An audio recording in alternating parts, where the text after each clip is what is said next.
Presidente da República, o presidente da Renamo, da República, Filipe Nyusi, mandou parar o desarmamento coercivo dos homens da Renamo e diz que está pronto para dialogar com Afonso Dhlakama e outras forças da sociedade. Nyusi pediu ainda soluções para os problemas que o país atravessa. Depois de semanas a desarmar a força, os homens da Renamo, incluindo a segurança de Afonso Dhlakama, as forças de defesa e segurança têm agora ordens do comandante-em-chefe para parar. Queremos instruir as forças de defesa e segurança no nosso território nacional para ponderarem o processo em curso de desarmamento compulsivo. Repito, no espírito da concórdia e da reconciliação e da tolerância, de modo a permitir para que a sociedade se reencontre e consigamos estabelecer ou restabelecer o diálogo que todos os moçambicanos esperam. Filipe Nyusi diz que mandou parar o desarmamento coercivo dos homens da Renamo porque ouviu a voz da sociedade. O chefe de Estado diz agora que está aberto para o diálogo com a Renamo e outras forças da sociedade. Afirmo que estou pronto para falar com qualquer pessoa que seja, incluindo a liderança do partido Renamo e outras que já temos estado a conversar, para podermos encontrar soluções para o sossego dos moçambicanos.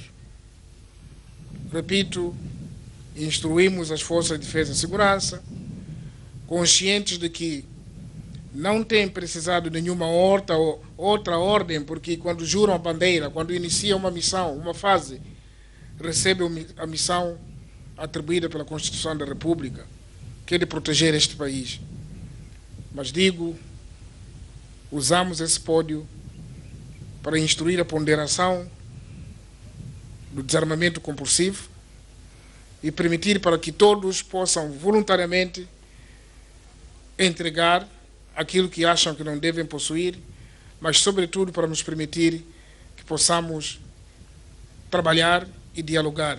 Isso no espírito da confiança e da vontade mútua.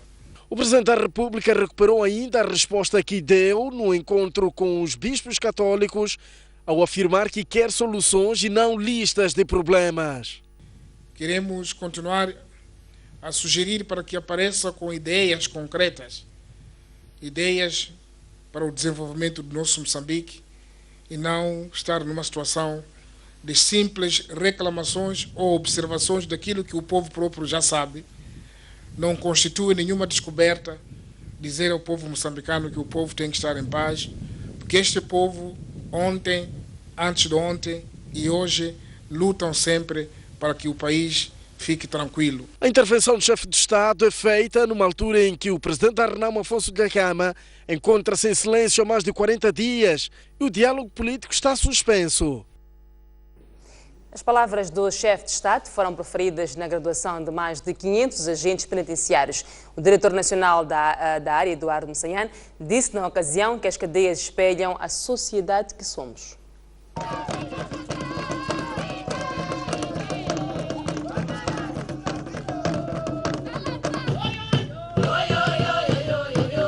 Na qualidade de comandante-em-chefe das Forças de Defesa e Segurança, o Presidente da República dirigiu esta quinta-feira, no distrito da Moamba, em Maputo, a graduação do 15º curso de Guarda Penitenciária. Perante familiares dos graduados, corpo diplomático e altas patentes das Forças de Defesa e Segurança, foi cumprido todo o ritual, desde a revista da Guarda de Honra, desfile dos graduados,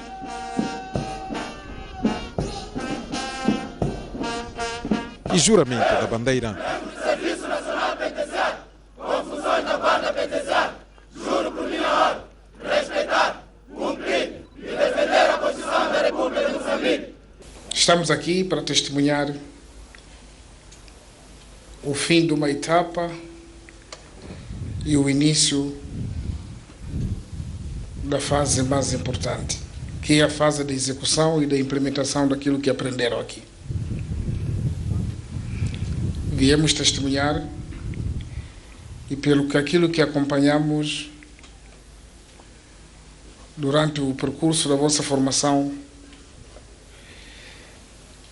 e os conselhos que foram dados nas mensagens aqui presentes, ficamos claros que estão preparados para enfrentar a vida, para dar o vosso contributo à sociedade moçambicana. O diretor nacional dos serviços penitenciários citou Nelson Mandela para lembrar que a cadeia não é o fim do mundo. Devemos ter presente no tratamento do preventivo e do condenado que estamos perante uma atividade que espelha a imagem da nossa nação.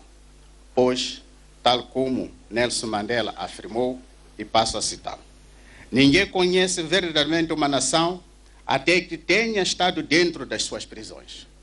Uma nação não deve ser julgada pelo modo como trata os seus cidadãos mais elevados, mas sim como trata os cidadãos mais baixos. As centenas de guardas vêm de todo o país e estão divididos em ambos os sexos.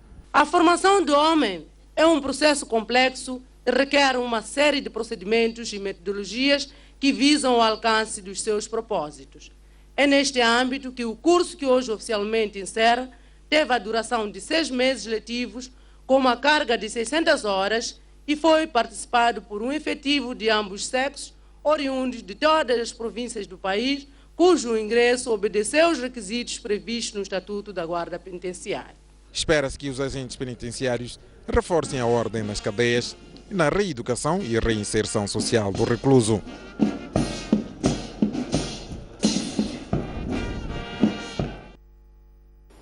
A Assembleia da República chumbou hoje a moção de reprovação das respostas do Governo às perguntas dos deputados com o voto maioritário da Frelimo.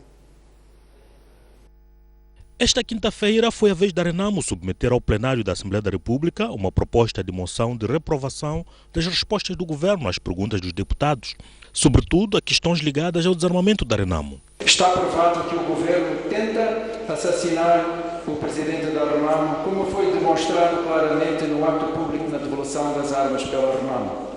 Mas o Governo volta agora a insistir que não foi o autor do ataque. Então, temos que o Governo mente ao público num assunto de extrema importância, porque assassinar não é da competência do Governo e nem sequer existe pena de morte no ordenamento jurídico moçambicano. Ora, se o Governo mente ao público nesta matéria, que confiança podemos ter nele? A primeira comissão, no seu parecer, considera que o desarmamento coercivo da Renamo é constitucional e, por isso, recomendou a reprovação da moção. A existência de um partido armado e o uso ilegal da violência armada para atingir fins políticos configura uma inconstitucionalidade. A ação do governo relativamente ao desarmamento dos homens da Renamo não constitui uma declaração de guerra, mas sim uma medida visando a reposição da ordem constitucional. A ação das Forças de Defesa e Segurança está coberta pela Constituição da República e pela lei. As Forças de Defesa e Segurança atuaram no quadro do exercício das competências legalmente consagradas.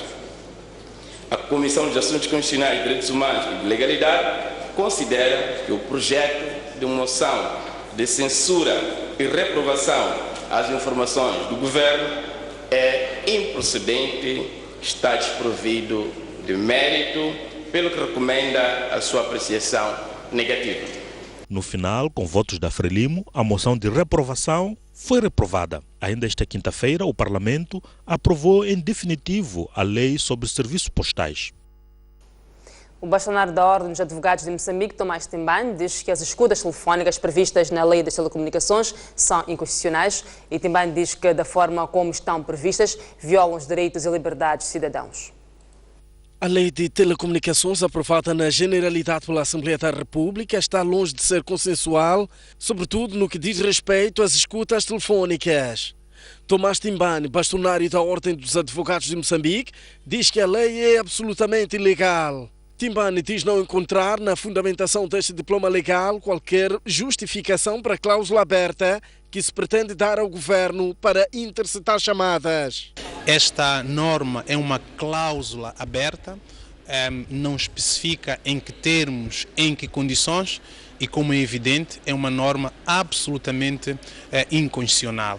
O que o governo disse na fundamentação é que quer ajustar a lei das comunicações à nova realidade, sobretudo por causa da questão da convergência, dos meios, etc. Pronto, são objetivos nobres, mas por detrás de objetivos nobres não podem estar situações que põem em causa os direitos e as liberdades fundamentais. E a questão da reserva privada é absolutamente fundamental. O bastonário da Ordem dos Advogados de Moçambique reconhece que a Constituição da República prevê a possibilidade de restringir os direitos e liberdades fundamentais, mas como este exercício é automático, ou seja, direto, não se pode ser restringido. Se eu tenho um direito, por exemplo, à proteção das minhas comunicações, eu exerço essa liberdade, esse direito. E não pode uma lei vir restringir sem qualquer explicação, sem qualquer concretização, este mesmo direito que eu tenho. Timbani diz ainda que existem no país instrumentos legais que permitem esta proteção, tendo recorrido à Lei 2/93, que atribui ao juiz de instrução criminal o direito exclusivo de autorizar a intromissão na vida privada de um cidadão em caso de necessidade. Abdul Karim, um dos conceituados juristas nacionais, critica o facto da questão das escutas ser tratada de forma superficial e numa lei ordinária. Abdul Karim, que até é defensor da autorização de escutas para casos específicos, diz haver na proposta em sede parlamentar omissões perigosas aos direitos e liberdades individuais. Na sua primeira reação ao polêmico projeto, Abdul Karim não tem dúvidas. A lei contém omissões perigosas que podem colocar em causa os direitos e a privacidade individuais previstos na Constituição da República. Esta proposta tem que ter muito detalhe. Em primeiro lugar, quem pode requerer a interseção, quem tem competência para autorizar, quais são os fundamentos da autorização, como é que se faz a interseção, como é que se recolhe os elementos da interseção para se fazer o auto de diligência, como é que se conserva os suportes eletrónicos da interseção, como é que se destrói o auto de destruição. Portanto, tudo isto tem que estar muito bem detalhado, sob pena de nós cairmos no abuso da autoridade e na discricionariedade, que é extremamente perigosa para uma matéria como esta. Defensor da legalização das escutas como meio de produção de prova, Karim critica fundamentalmente o fato desta matéria estar inserida numa lei ordinária, quando, no seu entender, o lugar deveria ser num Código de Processo Penal. E digo isto porquê? Porque nós estamos no domínio dos direitos, das liberdades e garantias dos cidadãos. E qualquer matéria, qualquer assunto que vise coartar esses direitos, essas liberdades, essas garantias, no domínio do direito penal, portanto, tem que ter a sua sede, portanto, no Código de Processo Penal e não numa lei ordinária. Seja qual for a versão final a ser dada ao caso das escutas, Abdul Karim considera que a chave para a eficácia da lei deve ser o rigor na sua aplicação, para que não seja um instrumento de caça às bruxas. Isto são matérias que qualquer indivíduo que esteja na circunstância de aplicar tem que aplicar com rigor, sob pena deste ser um instrumento de perseguição. E para falar sobre esta proposta de lei aprovada pela Assembleia da República ontem, quarta-feira, na sua generalidade, o Noite Informativa recebe dois convidados. São o Dr. Virgílio Varela, que é chefe do Gabinete Jurídico do INCM, e o engenheiro Massinga Paula, que é diretor dos Serviços Postais. Boa noite, bem-vindos à Noite Informativa. Antes mesmo de tecermos comentários em relação àquilo que acabamos de acompanhar, esta será a terceira lei, se for aprovada. Senhores doutores, o que esta lei, esta proposta de lei traz de diferente em relação às outras duas? Muito obrigado. Boa noite, senhores telespectadores. Bom, de facto esta é a terceira lei. A primeira lei foi aprovada em 99, que é a lei número 14/99 de 1 de novembro. Depois, esta foi revogada com a aprovação da lei 8/2004 de 28 de julho. Portanto, a lei foi aprovada há 10 anos atrás e esta lei que nós estamos a submeter para a sua revisão. Quais são os objetivos desta revisão? Primeiro, nós estamos no mercado, tanto com uma convergência tecnológica de serviços e redes. Queremos adaptar a lei, a nova concorrência do mercado. Queremos proteger os consumidores. Portanto, a lei garante o sigilo das comunicações. Queremos também garantir a evolução do mercado das telecomunicações no país. Queremos encorajar o investimento privado. Queremos incentivar também a utilização eficiente de recursos escassos. Portanto, é com esses objetivos que nós achamos que a lei está desajustada, portanto, à atual dinâmica do mercado e é preciso, portanto, fazer uma revisão pontual dessa lei.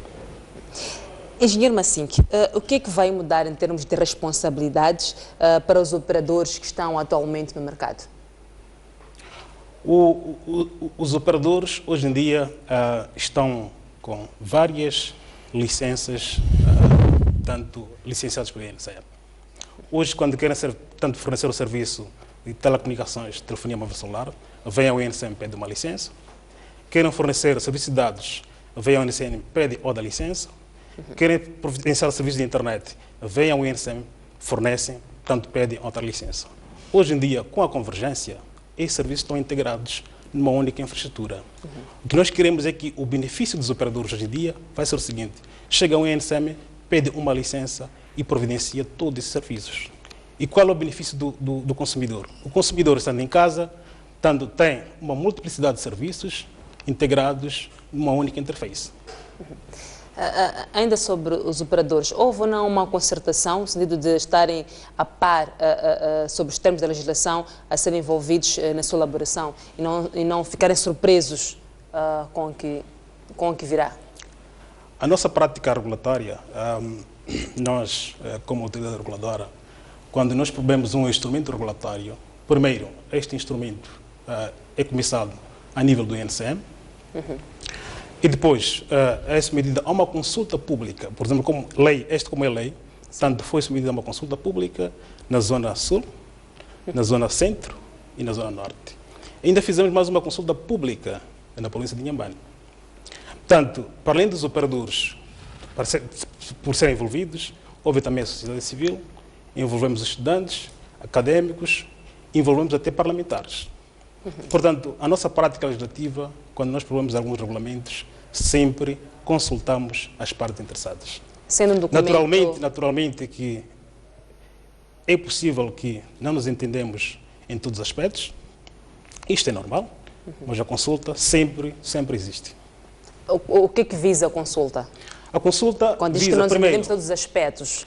A consulta visa primeiro colher a sensibilidade das partes interessadas, portanto, qual o ponto de situação, o que eles acham da nova proposta que nós estamos a apresentar, quais são os inputs que nos dão naquela proposta, quais são os pontos de discórdia naquela proposta, e aí analisamos, fazemos cedências, eles também fazem cedências.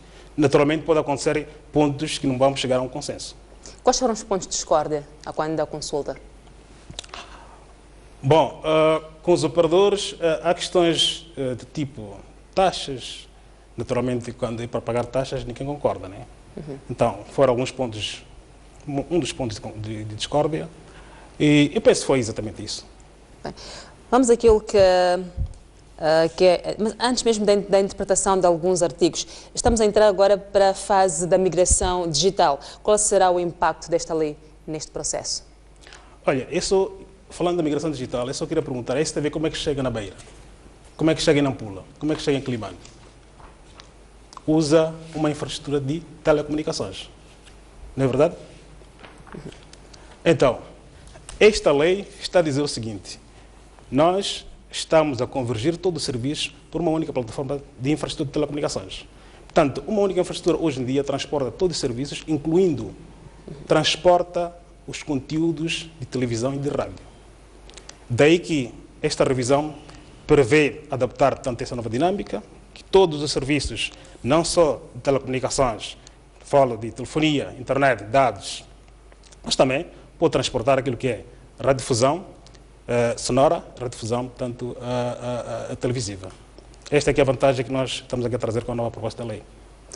Vamos olhar para aquilo que é a interpretação de alguns artigos que está a criar aqui alguma polémica. O artigo 54, que é a interseção ilegal das comunicações, diz que todo aquele que interceptar as comunicações, sem que para tal esteja autorizado pelas entidades competentes, comete o crime de interseção ilegal das comunicações e deve ser punido com uma pena de prisão maior de 2 a 8 anos e multa de 100 mil a 2 milhões de meticais.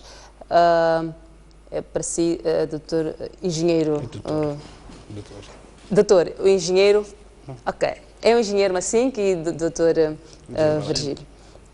Doutor, para nós que não entendemos de leis, pode nos explicar o alcance deste artigo? Bom, primeiro, da peça que eu vi, tenho que dizer que não há nenhuma inconstitucionalidade, nem material, nem formal, nem orgânica. O que a lei ou a proposta de lei de telecomunicações está a fazer é trazer daquilo que é a lei atual e que nós propusemos em rever, um dispositivo que já está lá consagrado desde 2004. O que está-se aqui a fazer é apenas criar mecanismos de proteção e de sancionamento para interseções legais de comunicações, portanto, acesso não autorizado à rede. Há de perceber que há hackers em telecomunicações. E esse indivíduo, se for detectado, este indivíduo tem que ser punido de alguma forma. O Código Penal. O Código Penal foi revisto... Doutor Virgílio, queria que fosse um pouco mais claro, talvez dando um exemplo prático, para possamos perceber o alcance exatamente deste artigo. Bom, provavelmente com a explicação há de perceber. Eu dizia, portanto, há hackers que entram nos sistemas de telecomunicações e, entrando nos sistemas de telecomunicações, desvirtuam, digamos, aquilo que é o seu rendimento, porventura. Okay. Portanto, deturpam aquilo que é a comunicação que estabelece bilateralmente, não é? Esses indivíduos precisam de ser sancionados. Então, este acesso não autorizado, se quiser a questão de interseção, este acesso não autorizado está sujeito a alguma sanção. Eu dirigia-me para o Código Penal. O Código Penal foi revisto há bem pouco tempo, mas apenas tratou nos artigos 316 e seguintes de crimes informáticos. É verdade que a plataforma de telecomunicações também tem uma boa parte de computação, mas não se esgota. Aliás, o Código não foi para além daquilo que entendeu em relação aos crimes informáticos. Em telecomunicações a realidade é bem diferente. Sendo bem diferente, o legislador em lei especial entendeu que para os crimes específicos de telecomunicações há uma medida penal ajustada à prevaricação. O artigo 68 da Constituição, o que é que diz? Diz que o domicílio e a correspondência ou outro meio de comunicação privada são invioláveis, salvo nos casos especialmente previstos na lei. Se o Código Penal não previu, lei especial, que é esta proposta de lei de telecomunicações, está a prever, e, portanto, ela simplesmente complementa o Código Penal naquilo que é a moldura penal para o tipo legal de crime especialmente previsto em telecomunicações. Portanto, o que o doutor está a dizer é que nós não temos neste artigo, ou na proposta de lei de um modo geral, a questão das escutas. Bom, aqui estamos a falar em interseção ilegal de telecomunicações. Pode ter uma componente de escuta, mas não se limita a escutas. E, portanto, isto está em termos gerais e abstratos. Essa componente de escuta significa o quê? Talvez, por exemplo, com exemplos me perceba melhor, não é? Se estamos a falar de privacidade e se esta comunicação é inviolável, a ser violada, estamos a entrar na violação de privacidade. Isso encaminha, logicamente, para questões criminais. O juiz de instrução criminal, neste caso seria a entidade competente, exatamente para determinar, portanto, qualquer que fosse o meio de prova que se pretendesse conseguir, ainda que fosse por escuta. Estamos a dizer é que se num processo, por exemplo, houver uma necessidade de colocar uma escuta, a entidade competente, neste caso o juiz de instrução, poderia autorizar como meio de prova. Apenas para o meio de provas e para o processo, como a Constituição também diz, no número 2 do artigo 56, que o exercício dos direitos e liberdades podem ser limitados em razão da salvaguarda de outros direitos ou interesses protegidos pela Constituição. Existe nesta proposta a componente de escuta? E como existe também, portanto, a leitura de dados, não é? Existe. Ora, vamos olhar para aquilo que disse o Dr. Timbane, quando também o Dr. Abdul Karim. Eu vou pedir ao meu realizador para voltar a colocar a primeira peça, a que dá conta das declarações do Dr. Timbane, que é bastonário da Ordem dos Advogados, no tocante, exatamente, Tomás Timbane, escutas. Pode ser? Mesmo para lembrarmos aquilo que ele disse. A lei de telecomunicações aprovada na Generalidade pela Assembleia da República está longe de ser consensual, sobretudo no que diz respeito às escutas telefónicas. Tomás Timbane, bastonário da Ordem dos Advogados de Moçambique, diz que a lei é absolutamente ilegal. Timbane diz não encontrar na fundamentação deste diploma legal qualquer justificação para a cláusula aberta que se pretende dar ao governo para interceptar chamadas. Esta norma é uma cláusula aberta, não especifica em que termos, em que condições e, como é evidente, é uma norma absolutamente inconstitucional. O que o governo disse na fundamentação é que quer ajustar a lei das comunicações à nova realidade, sobretudo por causa da questão da convergência, dos meios, etc. Pronto, são objetivos nobres, mas por detrás de objetivos nobres não podem estar situações que põem em causa os direitos e as liberdades fundamentais. E a questão da reserva privada é absolutamente fundamental. O bastonário da Ordem dos Advogados de Moçambique reconhece que a Constituição da República prevê a possibilidade de restringir os direitos e liberdades fundamentais, mas como este exercício é automático, ou seja, direto, não se pode ser restringido. Se eu tenho um direito, por exemplo, à proteção das minhas comunicações, eu exerço essa liberdade, esse direito. E não pode uma lei vir restringir sem qualquer explicação, sem qualquer concretização, este mesmo direito que eu tenho. Timbane diz ainda que existem no país instrumentos legais que permitem esta proteção, tendo recorrido à Lei 2/93, que atribui ao juiz de instrução criminal o direito exclusivo de autorizar a intromissão na vida privada de um cidadão em caso de necessidade. Doutor Virgílio, está claro nesta proposta quais são os fundamentos, em que momento é que essas escutas usadas como meio de prova serão, por exemplo, colocadas, qual é a entidade competente? Está claro neste documento? Na proposta, se avançar para o artigo 63, sim.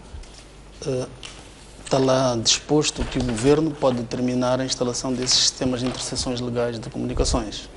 Sim. E por que há esta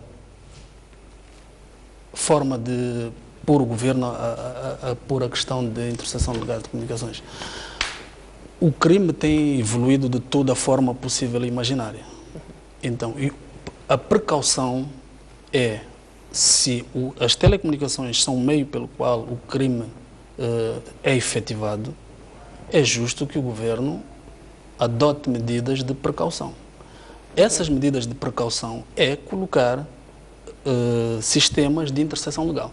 Ora, esses sistemas de interseção legal só serão ativados quando houver suspeitas ou fortes suspeitas sobre o indivíduo, pelo que o juiz de instrução em sede do processo penal há de autorizar essa escuta. E penso que é um processo normal.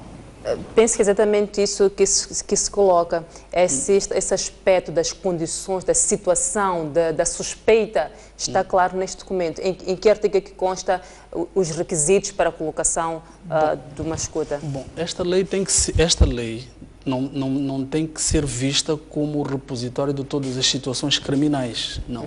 Isto é o assunto que tem que ser concatenado com todas outras leis que temos aprovadas. Por exemplo, homicídio.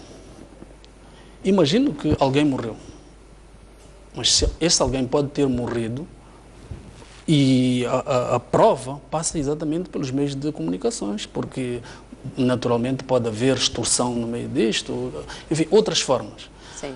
O ponto é, este é um documento que pretende apenas impedir o acesso não autorizado, não é? Todas as interpretações que se fazem e que parece que extrapolam muito aquilo que a lei prevê, portanto, é da responsabilidade de quem afirma, naturalmente.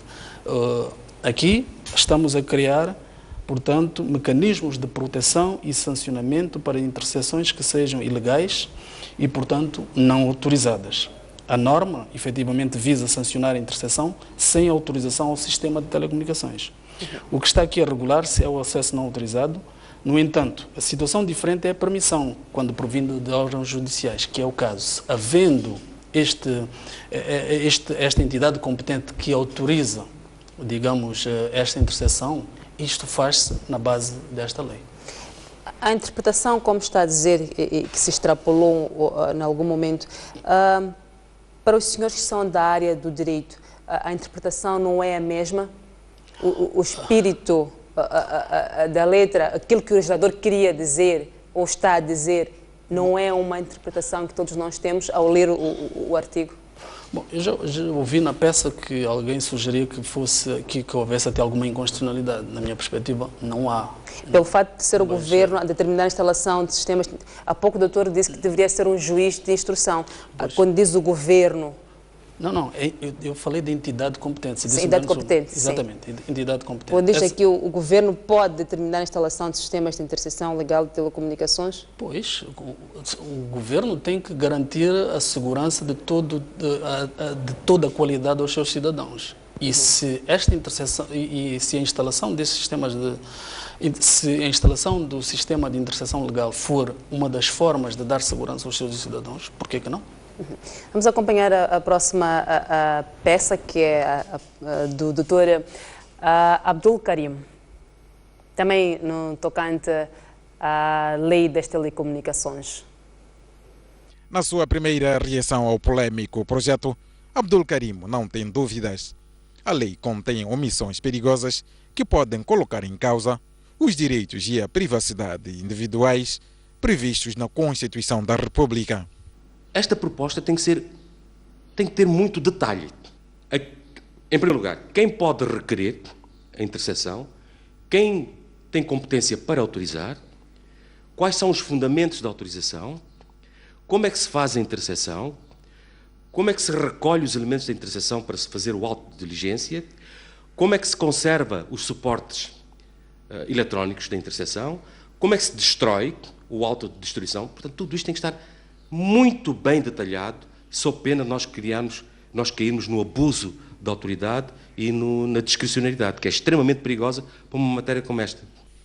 Defensor da legalização das escutas como meio de produção de prova, Karim critica fundamentalmente o fato desta matéria estar inserida numa lei ordinária, quando, no seu entender, o lugar deveria ser num Código de Processo Penal.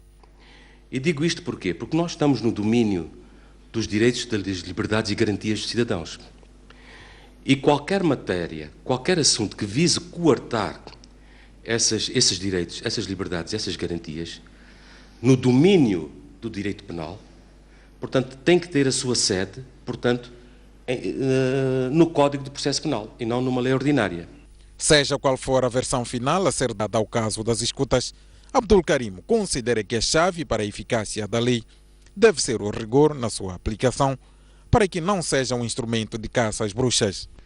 Isto são matérias que qualquer indivíduo que esteja na circunstância de aplicar tem que aplicar com rigor, sob pena deste ser um instrumento de perseguição. Vamos fazer um breve intervalo, a seguir voltamos ainda com esta análise. Até já.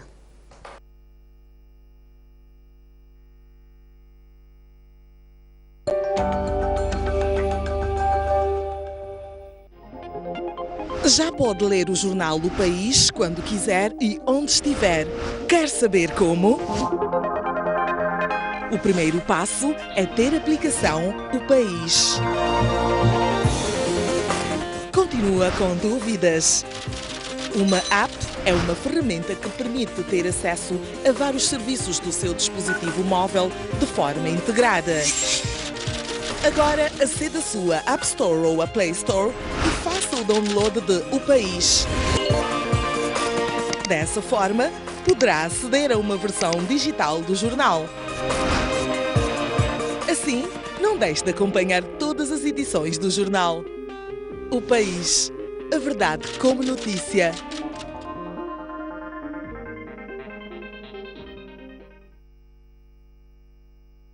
Tem lugar nos dias 2, 3 e 4 de dezembro no campus universitário da Universidade Eduardo Mondlane, cidade de Maputo, a Expo Mosefo, Feira do Fórum Económico e Social de Moçambique. A Expo Mosefo é o ponto de encontro entre os diferentes atores sociais, culturais e económicos, com vista a impulsionar um crescimento económico acelerado, inclusivo e sustentável de Moçambique. Participe e associe a sua marca a esta iniciativa. Inscrições na One Media, Avenida Alberto Lutuli 300.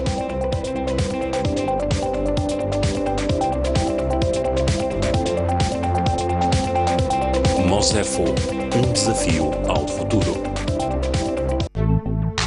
Seja muito bem-vindo ao Vida Plena. Olá, paz. Ninguém jamais odiou o seu próprio corpo. Há quem diga que quem casa, quer casa. Há muita gente que, infelizmente, pertence ao partido de adiamento. Tenha certeza que precisamos da presença da paz. Será que o mesmo acontece quando falamos de reconciliação? Há muita gente que até diz que Moçambique está em paz. Há muita gente que diz vamos buscar a paz. Uma criança e um jovem desapareceram nas águas da praia do Inos, aqui na cidade de Pemba. Combate ao crime é a palavra de ordem da chegada do líder da RENAMO à cidade portuária de Natal. Davis Mango deixou ficar as seguintes considerações. A partir da cidade da Beira e com imagens de Manel Chicava. No interior desta viatura seguiam 4 ocupantes. A reunião que aprovou a primeira Constituição da República. Bairros periféricos das cidades de Maputo e Matola. A alma do magistrado calou-se precisamente neste local. As notícias do país cabem todas aqui.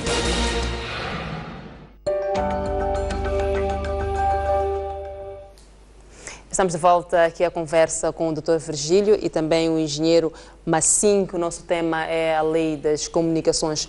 A Assembleia da República aprovou ontem esta proposta de lei de qual estamos a analisar. Ainda no que dizia o Dr. Abdul Karim, ele questionava a quem pode recorrer, qual é a fundamentação, e diz também que a norma é inconstitucional, como é que se faz a interseção.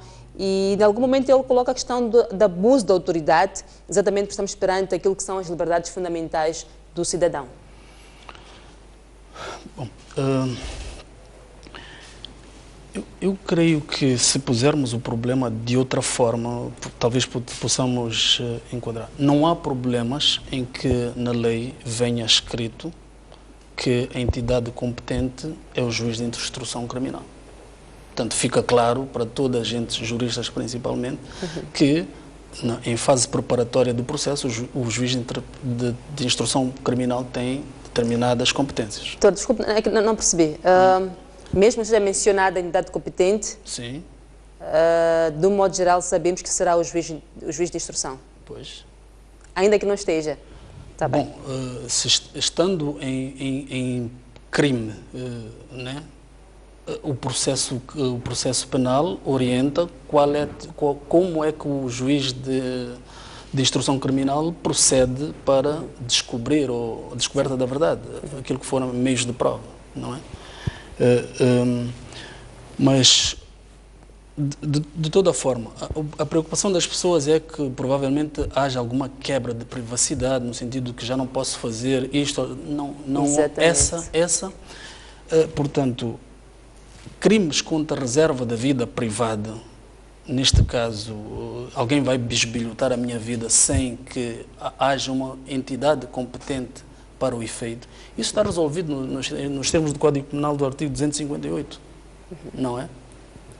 Aqui está-se a falar de uma entrada na rede de telecomunicações sem autorização, não é? E porque o Código Penal não prevê este tipo legal de crimes, lei especial, e esta é lei especial para todos os efeitos, sanciona nesta medida. Disse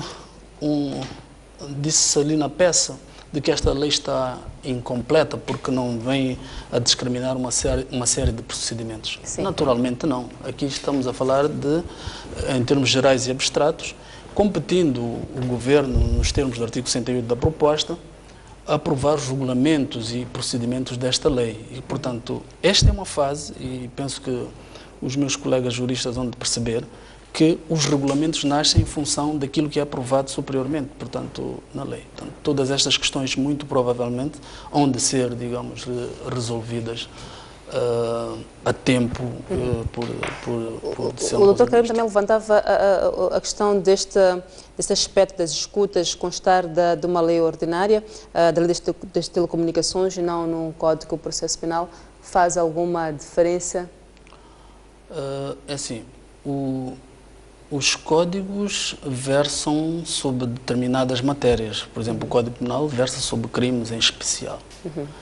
Mas não quer dizer que, se houverem novos tipos legais de crimes e que lei especial o possa regulamentar, eles não sejam, digamos, complementares ao Código Penal. Como lhe disse, e a disposição que li do artigo 68 da Constituição, é verdade que a comunicação privada é inviolável, mas pode ser violável se lei especial determinar que se viole com determinadas condições. Portanto, em termos de privacidade do cidadão, continua assegurado? Isso é um direito, esse é um direito constitucional, não é? Perentório, erga omnes, não há dúvida sobre ele. Mas, sobre certos cidadãos, é-lhes cerceada a liberdade, não é? Cerceada a liberdade por razões fundamentadas, pesquisadas, encontradas soluções para lhes ser restringida a liberdade. Este pode ser um caso, não é? Acho que é para o engenheiro Massing. Estamos a falar, por exemplo, de um serviço que é solicitado pelo Estado. Ele deve ser o Estado a custear as operações da instalação? É assim, os equipamentos de telecomunicações, eles facilmente, o tempo de vida vai-se embora. Portanto, varia, há mutações mútuas em telecomunicações. Os equipamentos que hoje estão a funcionar, amanhã podem não funcionar. Há versões, há atualizações. Isto como sendo uma matéria que provavelmente os operadores não podem custar, podiam estar numa situação de que, se o governo coloca os equipamentos nas instalações dos operadores, provavelmente os operadores podiam, portanto, fazer a atualização dos seus equipamentos. Isto implicaria que o governo também, à medida que os operadores atualizam os equipamentos, o governo também atualize. Isso geraria uma situação incomportável para o governo. Mas o que é que diz? Se não estou errado, a proposta diz que as empresas prestadoras de serviços de telefonia serão responsáveis pela instalação dos equipamentos necessários, caso sejam solicitados a fazer a interseção das informações. Não é? Terão consultado as operadoras neste sentido? Esta proposta, como disse, mereceu uma consulta pública, mereceu uma consulta aos operadores. Pode ter sido uma matéria que os operadores também não concordaram. Pode ter sido. Dr. Virgílio, mesmo para encerrarmos a nossa conversa, o que mais quer deixar ficar em torno desta proposta? Apenas para dizer que esta é uma lei que pretende, portanto, conformar novos aspectos da Lei 8/2004. Que esta questão de interseção legal de comunicações já vem desta nova proposta, já vem da proposta da lei que pretendemos revogar, digamos. E que creio que os cidadãos não devem ficar preocupados com a privacidade, porque essa é a garantia constitucional. Aqui estamos a precaver o acesso não autorizado à rede de telecomunicações.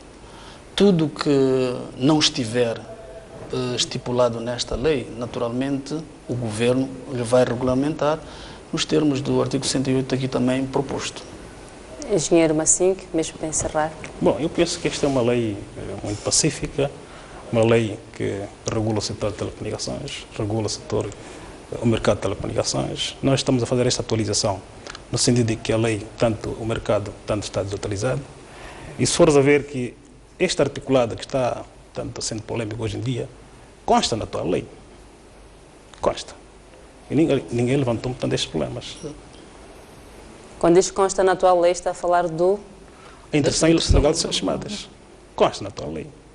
Não, sim, quando diz a tua lei, está a falar da proposta ou do Código Penal? Em vigor. Em vigor. Okay. Está lá na tua lei.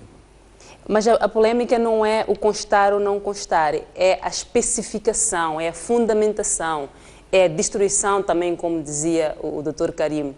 Não é o fato de constar ou não, é como é que todo este processo vai acontecer. Para quem é que vai se colocar as escutas? Era mais neste... Acho que a polêmica é em torno das escutas, da privacidade. Como disse, este é o termo geral e abstrato. A questão de procedimento, a questão adjetiva, há de ser procedimentalmente regulamentada pelo Conselho de Ministros, naturalmente. Como vai ser destruído, onde é que vai ser armazenado, o tempo que vai ficar armazenado, isto tudo vai ficar. Claro. É uma lei ainda não acabada. Ela ainda não foi aprovada e já estamos nesta polêmica. Mas até é bom, não é, doutor? Sem dúvida, ainda não é. Pronto. Muito obrigada pela vossa presença. A nossa conversa hoje foi com o engenheiro Massinga Pala, que é diretor de Serviços Postais, e o Dr. Virgílio Varela, que é chefe do Gabinete Jurídico do INCM. Falavam daquilo que é a lei das telecomunicações. A proposta de lei foi aprovada na Generalidade ontem pela Assembleia da República. E continuamos com as notícias. A juíza desembargadora Vitalina Papadakis diz que sem infraestruturas adequadas e pessoal com competências para exercer funções na instituição responsável pela execução de medidas e penas alternativas, esta medida pode ser um fracasso. Falando esta quinta-feira no seminário da Universidade Eduardo Mondlane, que decorre sob o lema Desafios ao Direito Penal na Sociedade do Século XXI, Vitalina Papadakis diz que a aplicação das medidas e penas alternativas entra em contradição com o modelo punitivo da aplicação da prisão. A juíza desembargadora referiu que sem investimento na área de infraestruturas adequadas e pessoal altamente formado, dificilmente as medidas e penas alternativas serão bem-sucedidas em Moçambique. A implementação das medidas e penas alternativas pressupõe a criação de infraestruturas, a admissão de pessoal com competências para exercer funções na instituição responsável pela execução das medidas e penas alternativas à prisão e capacitação nas diversas matérias com as quais os mesmos irão lidar. Tudo isso deverá ser feito com recursos públicos, dos quais não dispomos, o que poderá inviabilizar o sucesso das alternativas à pena de prisão. Vitalina Papadaskis disse igualmente que o Serviço Nacional das Prisões não tem perfil para cuidar da execução das medidas e penas alternativas. Papadaskis defende que esta tarefa cabe apenas aos tribunais e juízes. Quem deveria cuidar da questão relativa à execução das penas ou medidas alternativas à prisão deveriam ser os tribunais. Em princípio, deveríamos ter um tribunal de execução de penas que provavelmente até se estendesse ao controle que é feito em relação às outras penas, mas neste ponto específico penso que deveria esta responsabilidade ser exclusiva dos tribunais e não do Serviço Nacional das Prisões. Papadaskis entende que a lei da violência doméstica, primeira norma a introduzir a pena alternativa à prisão, devia ter sido regulamentada. Alguns bancos comerciais dizem que é quase inevitável o aumento de preços devido à desvalorização do metical. Contudo, concordam com as decisões do Banco de Moçambique de subir os juros de referência. A CTE ameaçou esta quarta-feira subir os preços dos bens básicos devido à desvalorização do metical e à subida dos juros de referência pelo Banco Central. O Millennium BIM e o Banco Terra dizem que o aumento dos preços é inevitável, tendo em conta que boa parte dos bens básicos são importados. A subida de preços, para mim, acho que é um tema normal face ao atual cenário que nós estamos a viver. Nós somos um país que importa tudo.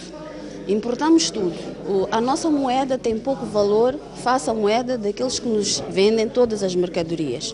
Ora, os produtos base, batata, cebola, tudo que nós compramos na vizinha África do Sul vai subir em termos do seu preço refletido em meticais. Se nós produzíssemos internamente boa parte destes produtos, provavelmente não estávamos sujeitos àquilo que é esta taxa de depreciação do metical face ao rand, ao dólar, etc. As medidas do Banco Central não seriam, como é óbvio, no sentido de, digamos, criar um cenário negativo na economia. Portanto, a breve trecho, okay, iremos ver os efeitos das medidas que o Banco Central está a tomar. Os bancos acrescentam que a decisão do Banco Central de aumentar as taxas de juro para controlar a desvalorização do metical e a inflação não terá efeito imediato. Nós mudamos as taxas, mas o impacto não é imediato. Não é? Então, temos que esperar e ver o que é que vai acontecer. Não é porque hoje aumenta-se a taxa de juro que logo no dia seguinte, 24 horas, há um efeito na economia. Isto vai demorar 1 mês, 2 meses, 3 meses, o tempo que levar para estabilizar o crescimento portanto, do diferencial de preços. Até que o impacto do aumento da taxa de juros se reflita no resto dos preços, na estabilização da inflação, vai levar algum tempo. A Confederação das Associações Económicas indicou esta quarta-feira que a desvalorização do metical fez subir em 50% a dívida externa das empresas que operam na agroindústria, indústria e telecomunicações. A FIFA congelou o financiamento da Federação Moçambicana de Futebol por falta de prestação de contas. A organização que gera o futebol a nível mundial recomendou ainda uma auditoria internacional para esclarecer irregularidades várias. Uma equipa da FIFA que trabalhou em Moçambique concluiu que as contas apresentadas não vão de encontro com o dinheiro alocado pelo organismo internacional. Anualmente, a FIFA desembolsa $250 mil à Federação Moçambicana de Futebol para atividades das seleções masculina e feminina e formação. A Federação Moçambicana de Futebol deveria ter enviado um relatório de prestação de contas a 31 de março deste ano, mas até hoje o documento não foi enviado. Normalmente, temos que receber justificações até 31 de março e, caso não aconteça, paramos o financiamento até percebermos se está tudo em ordem. Esta é a razão pela qual paramos o suporte financeiro à Federação Moçambicana de Futebol. Mas o dinheiro está lá, está disponível. Os problemas com as contas da Federação referem-se ao período em que Faisal Cidade era presidente. O seu substituto, Alberto Simango Júnior, diz que está em curso uma auditoria interna para explicar como estão os cofres da instituição. Agora, em relação às contas, estão de facto numa situação que ele se referiu. é uma responsabilidade nossa, porque nós encontramos a casa nessas condições. O que nós fizemos é que temos que cumprir com as obrigações da FIFA, que é convidar os auditores para fazerem o levantamento das contas para poder se libertar o valor que está suspenso para o resto das atividades aqui da Federação. Que quando nós chegamos, fizemos a primeira auditoria nossa naquilo que era o apuramento das contas do que nós encontramos. Havia uma tal conta que disse aqui o Zulo, a conta FIFA.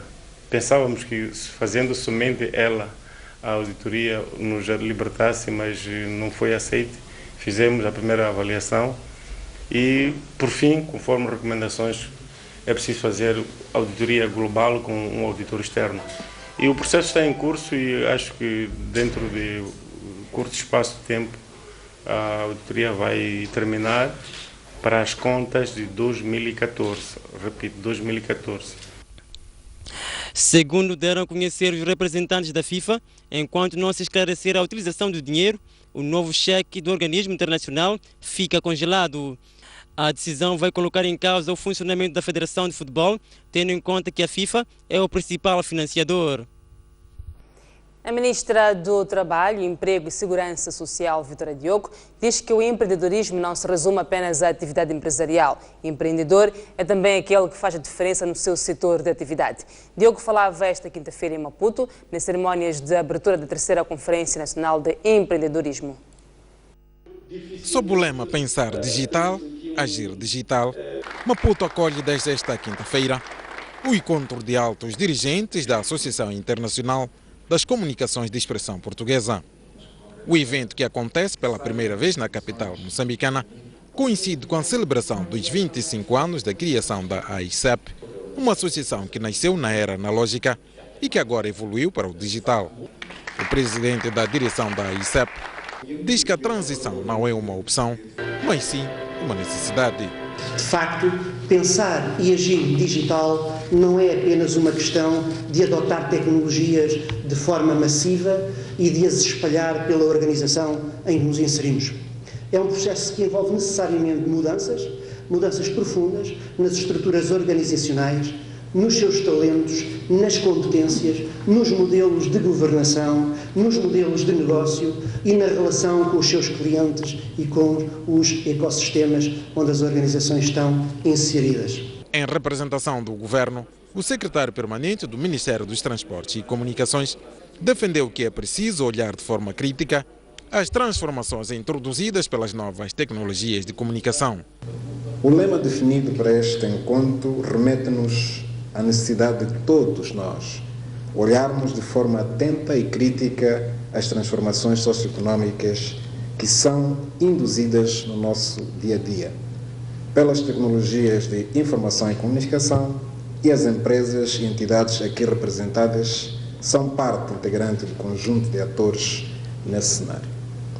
Ou seja, o desempenho das nossas empresas neste campo contribui significativamente no modo de estar, agir e trabalhar das pessoas, dado que as tecnologias fazem parte integrante da vida das pessoas, em tanto que indivíduos e das sociedades no seu todo. Já o PCA da empresa Telecomunicações de Moçambique disse que com as novas tecnologias o futuro chega mais rápido antes mesmo de se ultrapassarem os desafios do presente. São de fato desafios próprios de uma indústria em constante mutação, cuja multiplicidade e complexidade de fenómenos associados devem ser monitorados em permanência, tendo em conta que mesmo as empresas nativas digitais que estão a surgir criam todos os dias rupturas nos modelos estabelecidos e consolidados por décadas de sucessos. Criada em Bissau em 1990, a AICEP é a primeira associação empresarial dos países de língua portuguesa e congrega operadores públicos e privados de correios, telecomunicações, conteúdos de televisão e empresas reguladoras de comunicações. João Santana diz que a transição digital não é uma opção, mas uma necessidade imposta pela evolução tecnológica. O presidente da Associação Internacional das Comunicações de Expressão Portuguesa falava hoje na abertura do encontro de altos dirigentes. Esta foi a notícia que acabou de acompanhar. Vamos a um breve intervalo, voltamos a seguir com mais informação.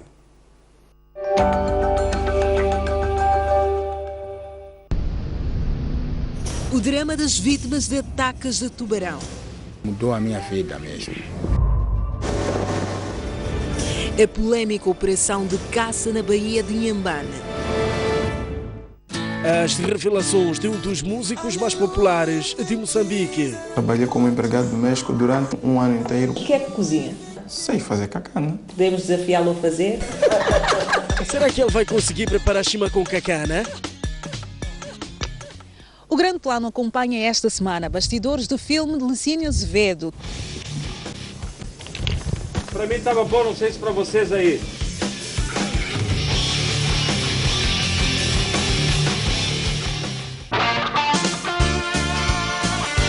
Conversas Soltas, um espaço de entrevista dedicado a diversos temas da nossa sociedade, com figuras de destaque. Neste espaço, a conversa informal. Afinal, o que é um artista? O artista é um pensador, é intelectual. A poesia que lhe encontra. Sim, eu já escrevo desde os 13 anos. É uma luta diária. A questão técnica tem um desafio muito grande. Todos os sábados, não perca.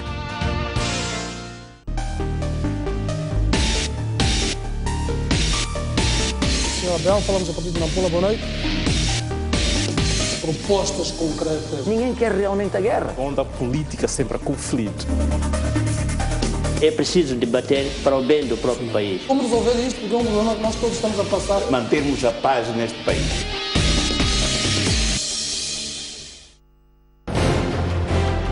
Um país sem história é um país sem futuro. Um país sem cultura é um país sem identidade. Um mundo sem referências é um mundo sem norte. Um país sem ídolos é um país sem referências.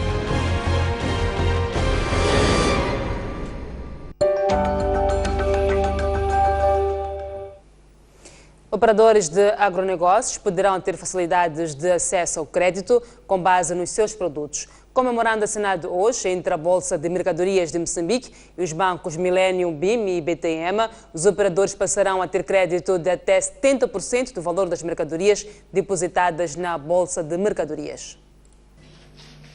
De acordo com o memorando, a Bolsa de Mercadorias de Moçambique vai emitir certificados de depósitos e licenciar aos operadores de agronegócios credenciados, o que vai permitir usar as mercadorias como garantia para ter acesso ao financiamento. Milhares de moçambicanos que estavam antes privados de acesso ao crédito pelos colaterais tradicionais que a banca exige, como ser as hipotecas e os pinhões, etc., por razões de várias ordens, não tinham como apresentá-las, passam agora a dispor desse acesso ao crédito, uma vez que o seu colateral passa a ser a produção deles. Portanto, os camponeses agora e outros intervenientes na cadeia da comercialização têm como se dirigir agora aos completos tecidos da Bolsa de Mercadoria ou dos seus parceiros, deixar lá o seu produto, o qual o produto vai ser certificado e com isso emitir-se um certificado de depósito. Por sua vez, os bancos deverão conceder créditos aos operadores no valor correspondente a 70% das mercadorias depositadas.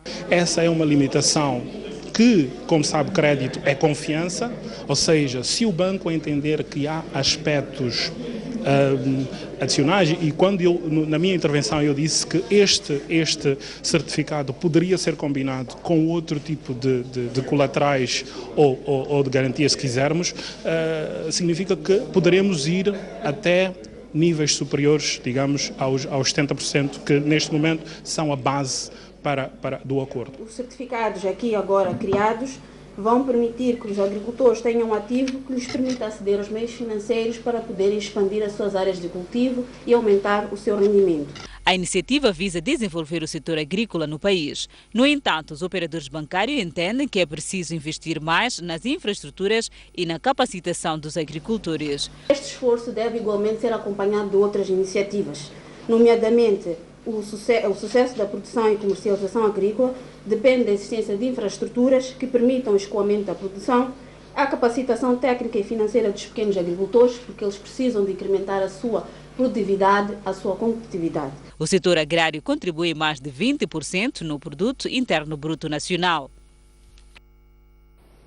O ministro da Terra, Ambiente e Desenvolvimento Rural, Celso Correia, diz que deve-se intensificar a fiscalização para aferir o impacto ambiental nos grandes centros de exploração de recursos naturais. Correia reconhece que a missão é espinhosa, mas diz que a determinação e coragem podem garantir o sucesso da missão. O dirigente falava à margem da abertura do primeiro Conselho Coordenador do seu Pelouro, que decorre de 19 a 20 de novembro corrente no município de Vilanculo, em Inhambane.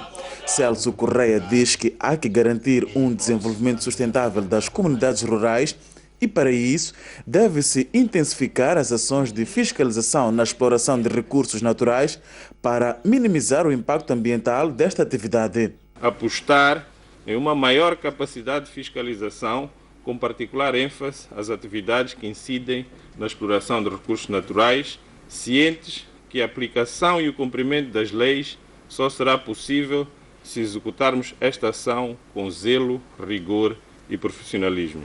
A sua implementação exigirá, acima de tudo, um compromisso firme e uma entrega abnegada de todos os funcionários e agentes do Estado aqui presentes. É uma agenda que precisa de muita coragem e determinação. Por outro lado, o secretário permanente de Inhambane, Fernando Campin, mostrou-se preocupado com a acentuada degradação ambiental que se registra na província de Inhambane. A erosão dos solos, fundamentalmente nas zonas costeiras, queimada, exploração pouco sustentável de recursos florestais e marinhos, deficiente sistema de saneamento do meio e assentamentos informais. O desenvolvimento econômico e social do país, direcionado para o combate à pobreza, baseia-se, sobretudo, no uso racional dos recursos naturais, através de planificação e controle correto das atividades humanas, numa perspectiva de sustentabilidade a longo prazo. O primeiro Conselho Coordenador do Ministério da Terra, Ambiente e Desenvolvimento Rural visa essencialmente definir o plano estratégico do setor, que deverá focar as suas ações no desenvolvimento sustentável das comunidades rurais. O novo administrador de Climane pede a colaboração do Conselho Municipal, liderado por Manuel de Araújo, na sua governação. Carlos Carreiro falava na cerimónia de empossamento diante da população. O novo administrador de Climane reconhece que dirigir aquele distrito não é tarefa fácil, dado que o Conselho Municipal está a ser governado pelo Movimento Democrático de Moçambique e não pela Frelimo. Mesmo assim, Carlos Carneiro pede a colaboração do município, liderado por Manuel de Araújo, na sua governação. E só pode brilhar com o envolvimento de nós todos, com o envolvimento do nosso Conselho Municipal. Queremos contar com o apoio também do Conselho Municipal na nossa governação. Não queremos nos dissociar daquilo que são os nossos ideais. Temos que trabalhar de forma conjunta. Planifiquemos de forma privada, mas executemos de forma conjunta. Este é o pedido que eu quero fazer a todos, para que amanhã não comecemos a nos apontar por que Climane não vai à frente, por que não sei o que quer, porque aquele é partido Y, não. Queremos de forma conjunta lutarmos de mãos dadas para darmos mais prosseguimento àquilo que o meu colega acabou de fazer. O administrador de Climane quer ver eliminadas as intrigas no seio da população. Temos que lutar para começarmos a eliminar as intrigas no nosso seio. Temos que eliminar as intrigas no nosso seio. Isto não nos levará a nenhum lado. Se conseguirmos fazer isso, vamos mudar alguma coisa também na nossa vida. Por favor, Climane é o epicentro desta nossa província. E não queremos ter coisas diferentes na nossa cidade, a não que sejam coisas que a própria população almeja. Carlos Carneiro tem 34 anos de idade, natural de Climane. Algumas correntes dizem que Carneiro tem a dura missão nas próximas eleições de resgatar para Frelimo o município de Climane, atualmente gerido pelo MDM.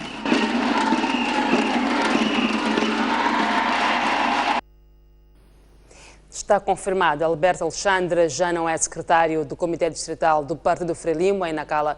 Em sua substituição, o Partido dos Camaradas a nível daquela região portuária elegeu Manuel Andoruce Momad, porta-voz da bancada da Frelimo na Assembleia Municipal local. O nome de Manuel Andoruce Momad saiu da segunda sessão ordinária do Comitê Distrital do Partido Frelimo, que tinha por objetivo, dentre vários, a eleição do novo secretário do Comitê Distrital, face ao afastamento de Alberto Alexandre, que há 4 anos assumiu os destinos do Partido dos Camaradas a nível daquela cidade portuária. Aliás, a indicação de Andoruce Momad acontece numa altura em que o Partido Frelimo, naquele ponto do país, está empenhado na preparação dos próximos pleitos eleitorais, nomeadamente as eleições municipais projetadas para 2018 e gerais no ano seguinte. Os estatutos prevê que isto aconteça e ele renunciou ao mandato dele sem ser coagido por ninguém e os objetivos, os motivos são pessoais. Ele evocou na carta que ele dirigiu à estrutura máxima do partido e a estrutura também concedeu-lhe essa renúncia e houve anúncio de esta vaga para ser concorrida. Para além da eleição do novo secretário do Comitê Distrital, a segunda sessão ordinária da Frelimo em Nacala reconduziu a secretária distrital da Organização da Mulher Moçambicana para mais um mandato de 5 anos. Nós às vezes temos um período de experiência. A secretária do MM nunca foi secretária do MM, como eu também nunca fui primeiro secretário do comitê. Então, o primeiro mandato dela, houve aquilo, não sei o quê. Então, houve recomendação desta vez às próprias mulheres, que trabalhou bem sim, mas queremos mais dinâmica. Aquilo que eu disse, não chega. Agora as mulheres de Nacala são muitas, e não só. A aderência ao MM agora quer aderir. Estão a aderir muitas mulheres na organização. Então, há exigência, e essa exigência é que a secretária do MM seja eficiente, seja inclusiva e seja dinâmica. De referir que Alberto Alexandre é apontado como sendo um dos responsáveis pelo fraco desempenho do executivo liderado por Ru Chong-Sao no presente mandato, uma vez que teve uma mão na nomeação de alguns vereadores e diretores considerados menos produtivos, facto que foi prontamente repudiado pelo novo secretário da Frelimo naquele ponto do país. Acompanha a seguir o Espaço Mosefo.